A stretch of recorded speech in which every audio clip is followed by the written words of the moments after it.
Mardia Fitrianti, guru pada sekolah menengah kejuruan di Palembang, kini menjadikan protokol kesehatan perhatian utamanya. Tidak hanya di rumah, Mardia juga menerapkan protokol kesehatan di sekolah dengan menerapkan 3M ketat.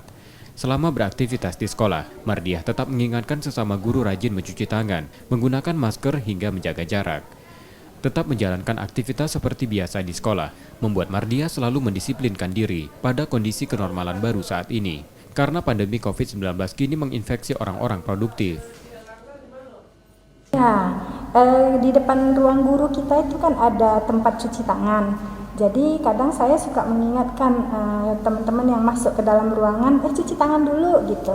Atau kita ngobrol berdua, teman-teman lupa pakai masker, tutup dulu mulutnya, pakai masker dulu, baru kita ngobrol gitu. Atau kalau kita ngobrol berdua nih berdekatan, kita geser kursinya agak jauh supaya social distancing-nya tetap terjaga gitu. Tapi kalau takut terus ya kita tidak menjaga diri, ya pastinya itu tidak ada ininya, tidak ada hasilnya. Tapi dengan takut itu bagaimana kita menjaga diri kita supaya tidak terkena dari penyakit itu.